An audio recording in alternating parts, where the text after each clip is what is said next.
Hello and welcome everybody, this is Rampant Sarcasm, and today we are going to play Geneforge. This is a single-player RPG developed and published by Spiderweb Software and around 2001 to 2002, and has been a popular long-running series, and they have finally concluded it up to 5 games. And it's quite good. It has a setting unlike anything I've ever seen or experienced, and I doubt you've seen much like it either. And Spiderweb Software, an independent developer, tends to write very good fantasy RPGs.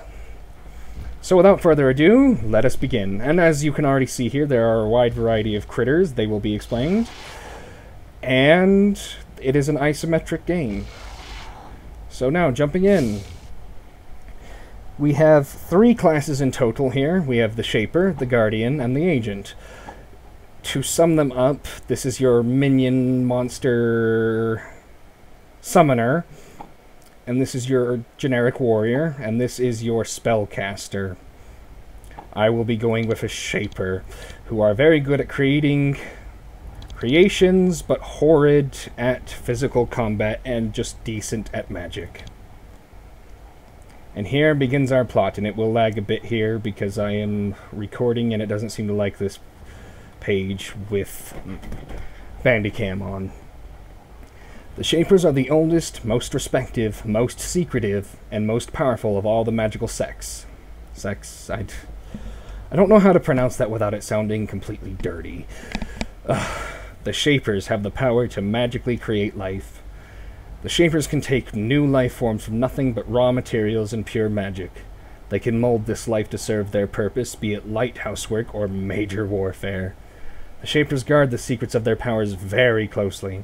To learn their techniques without permission is to court a speedy death, at the hands of a guardian in the day or an agent in the night. Which, for backdrop, the Shapers are like your researchers. They're the most known class. There are 3 sects, still can't pronounce that without it sounding dirty, in the Shaper. They're all collectively referred to as outsiders as Shapers, but you have the Shapers, who are your typical researchers, you have the Guardians, who are their bodyguards, shock troops, generals, their warriors, and the Agents, who are the saboteurs, infiltrators, counter-agents, etc. After years of work, study, and testing, you have finally been accepted into the Shapers. You will spend your life advancing their will and delving into their secrets and powers. However, none of those secrets have been shared with you yet. First, you must complete your apprenticeship. You must spend 5 years out in a Shaper colony on a remote island, watching their work and aiding their research. Now, to put perspective into how powerful the Shapers are, they have led or controlled an empire for several centuries. I think that speaks volumes on how powerful they are, that they have successfully done so with a minimum of corruption, bureaucracy, and just successful degradation of their empire at all. They are pretty smart. You don't get to become one of them without being intelligent, hardworking, and dedicated to their cause. You just don't. You won't see a Shaper who ever got into their position via just connections where they don't deserve it. They are all powerful and all well-trained. And they are completely ruthless and rule with an iron fist. That's not to say they are tyrannical, because humans who live under them and are willing to obey their laws live pretty prosperously and comfortably, for the most part. But that's to humans. To their creations, as we will see in these games, there are many times that the Shapers seem to be very cruel, tyrannical, and oppressive. It won't. Come on. There we go. After a brief welcoming ceremony and a last night celebration, you don your traditional garments, seen here, the Shaper robes, and board your craft to the remote islands. The journey is 2 weeks long. You travel on a living craft, specially modified Drake. Yes, that is just like D-R-A-K-E, but with reworded letters, which will carry you through rough seas to your destination.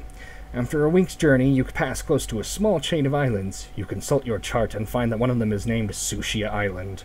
It is marked on your chart as barred. Shapers declare places barred for a variety of reasons. Experiments gone wrong, dangerous accidents, valuable secrets, whatever the reason. Any outsider in a barred place is punished with instant death. And as a special note here, if you as an apprentice, if you were found in a barred location, while you may not be killed, there'd definitely be questions asked.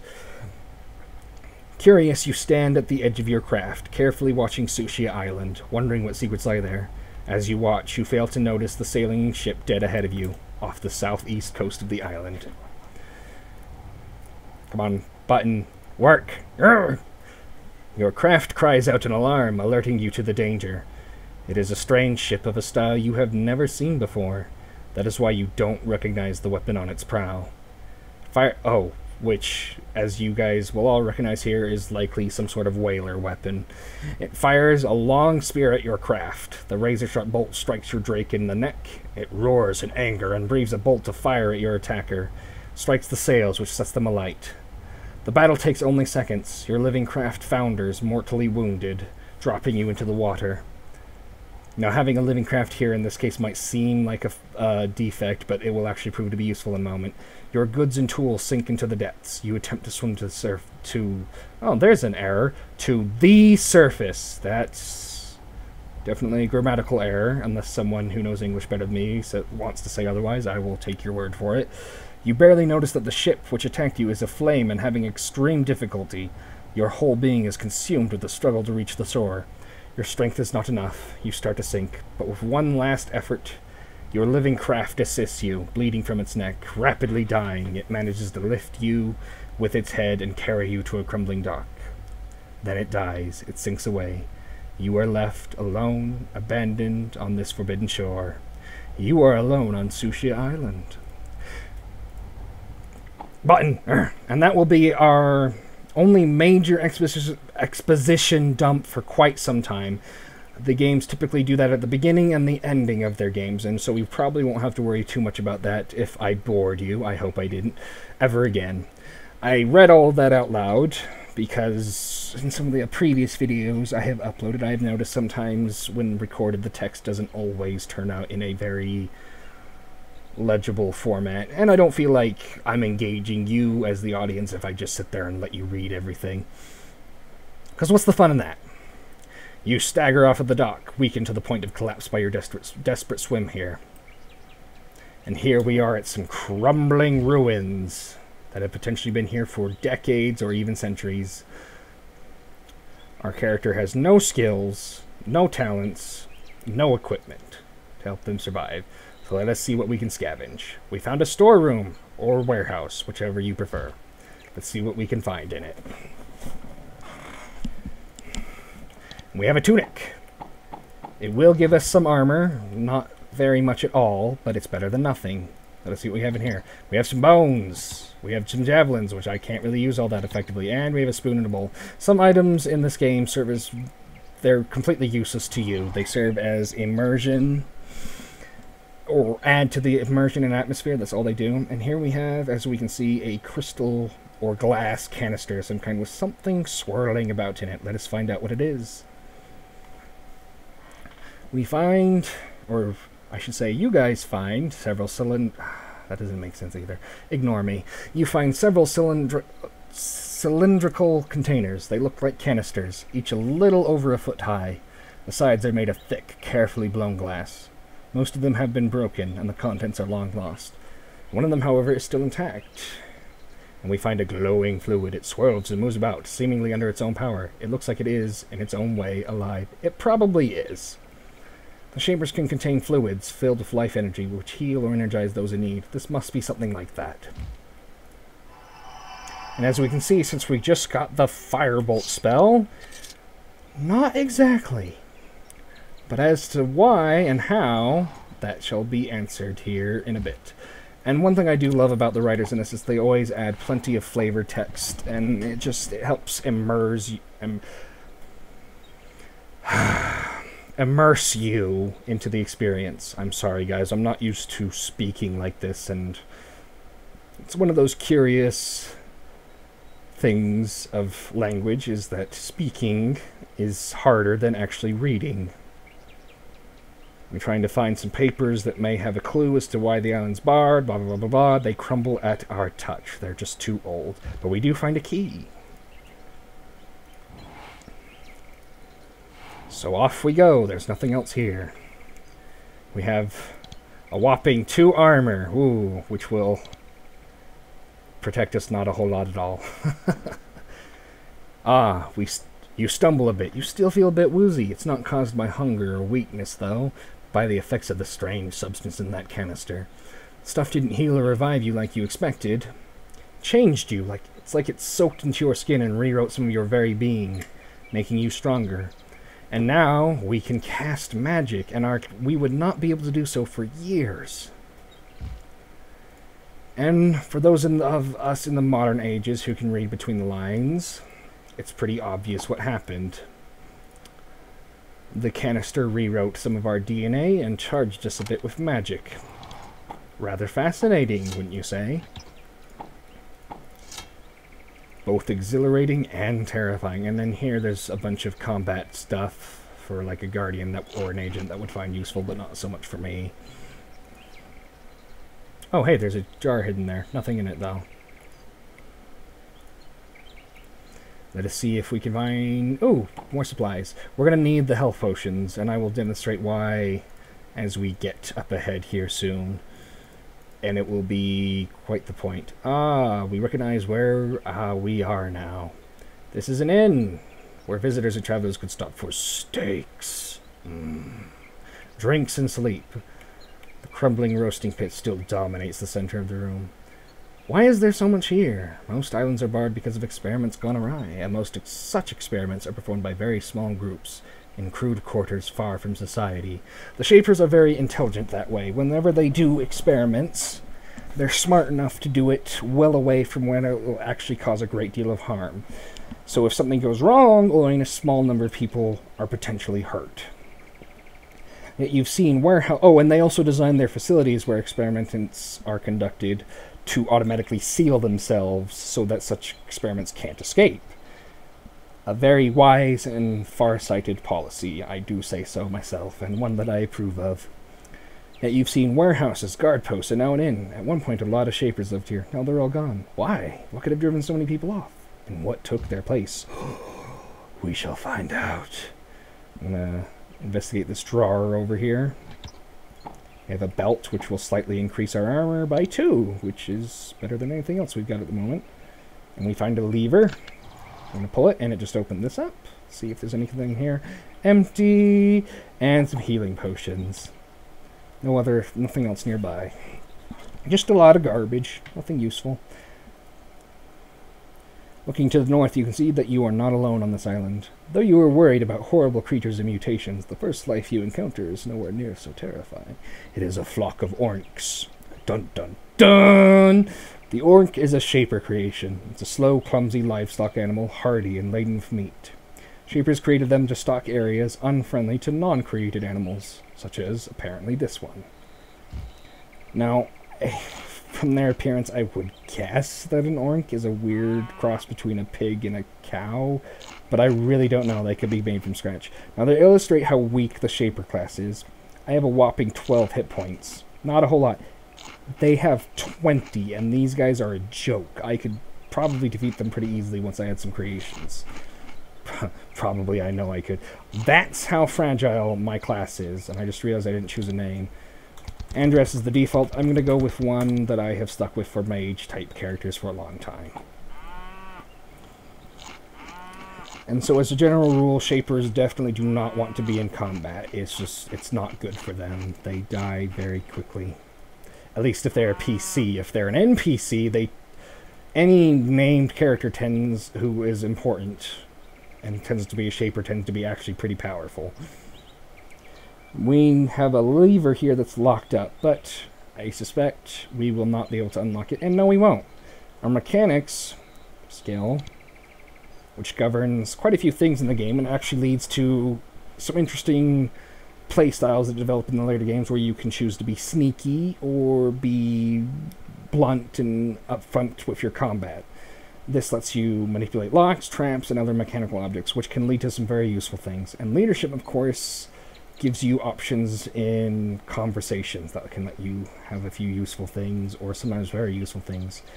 So we either need higher mechanic skill to unlock that, or a living tool, which is sort of like a pick lock that has little tentacles that can insert themselves in the lock, and you can control them to unlock it, and they tend to die after use. Off we go! We are leaving that zone to the abandoned vale. And let's see what we find here, ladies and gents. We have a shaping hole that our PC recognizes immediately. And that you knew there must be one of them on this island somewhere. Naturally. Here the shapers on this island did their work, using magic and force of will to make creations, both established and experimental designs. If there was a cataclysm, though, it didn't take place here. This building is undamaged. And here it describes how we have these two pools here that will heal you, that one will restore your energy or essence. And they're semi-alive plant goo stuff.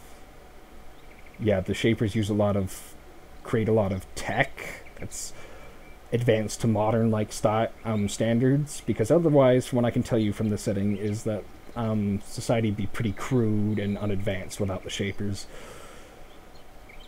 So they create a lot of biotech, I guess is what I'm trying to say. And we have a couple more canisters. Let's see what they do for us.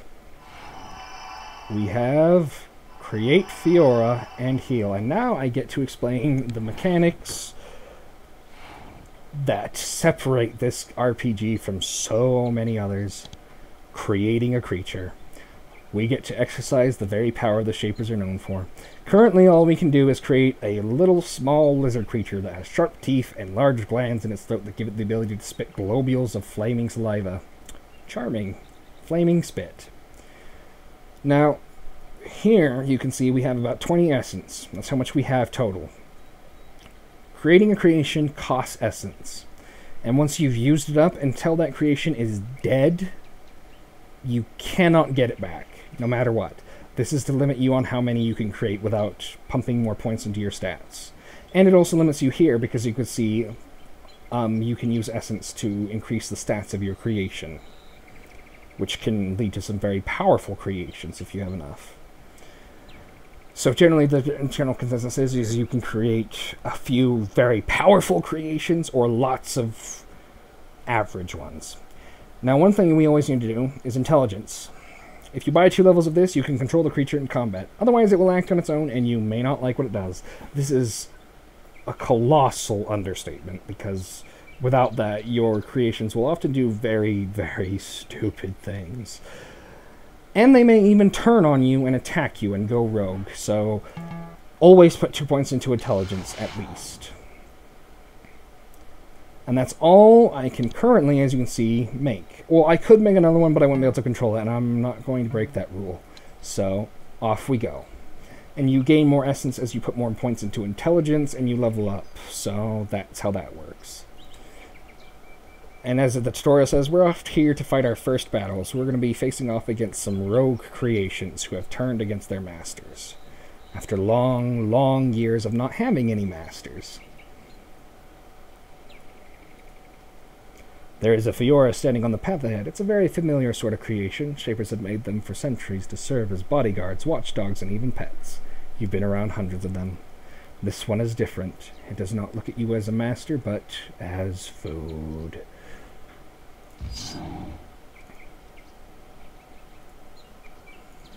I don't know why there are 2 of them there right now. That's a little unusual. I'm not really used to that. I'm going to put my shaper out of the line of fire, though. I really don't want him picking a fight.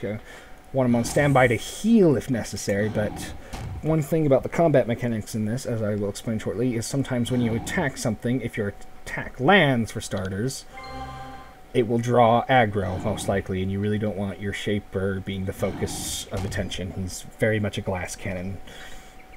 Now, we have here, as you can see, 8 action points.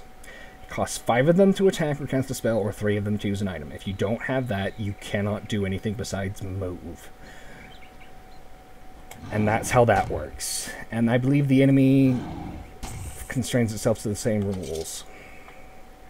Now, right now my creation does not do very consistent damage, but that will change later on as I get more powerful.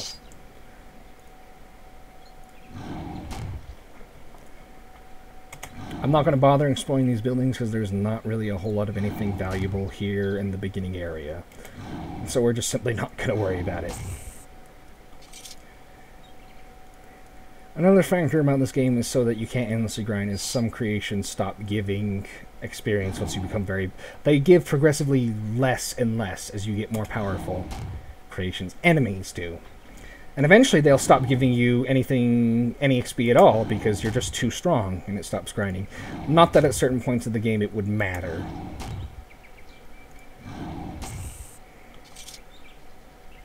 Let's see what's here in this building. I gotta keep my Fiora here healed up because if your creations run low on health, they will panic and run away in fear. And here we will be introduced to the Shaper's equivalent of the gun. This was a storage warehouse. Well, it still is. But now instead of housing useful supplies, it holds moldering trash. The sacks of meal in the corner, for example, have not been treated well by their years here. On the counter to the west, however, you see something which looks very useful. There are several thorn batons, one of which looks like it's still alive. Thorn batons are one of the Shaper's most ingenious creations. They are a mix of living and inert matter, plants with a touch of animal around a frame of metal, capable of firing a small, sharp projectile at high velocity, which, you guessed it, is a thorn. And it's not your average thorn. The Shaper's created a specific plant to grow these, and the thorn is about the size of my thumb, or your thumb. So it's not super large, but you can imagine if it was propelled at a very high velocity, you'd feel it. When unused, they go into hibernation and can live for a long time. Most of them have died, but one has survived. We're not going to be using this too much.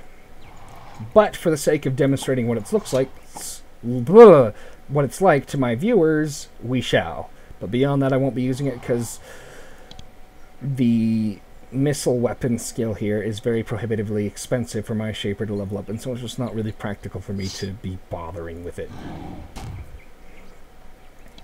And here we go, the Thorn Baton. Pow! Pretty nasty. And I believe right now it does a fair bit more consistent damage than my Fiora does. See, it's a good thing these guys are weak right now, because if they weren't, I'd probably be dead at the moment.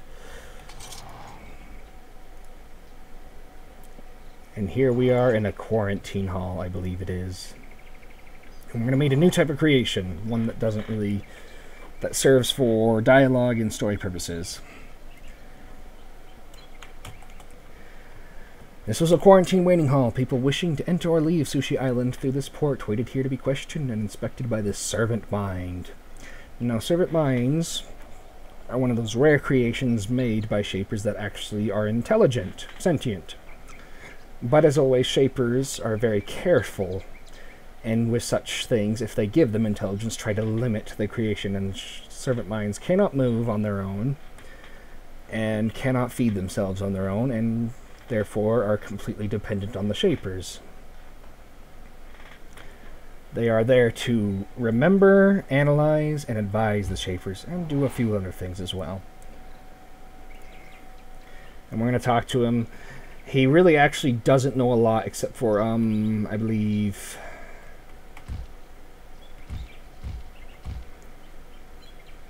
How long ago were you abandoned? He says, I've spent all that time in hibernation. The decay of my internal organs indicates that the time was well over a century. He knows nothing else beyond that, though. And he's just here to let us through.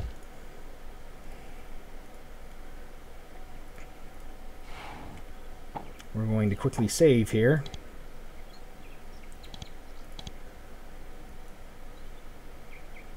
Oh, apparently I didn't go through enough dialogue with him. It's not letting me through. Fine.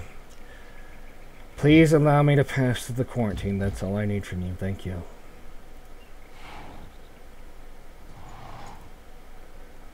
On this side of the quarantine hall, you can see another flock of orcs. This group, however, is not alone. It is watched over by a serval.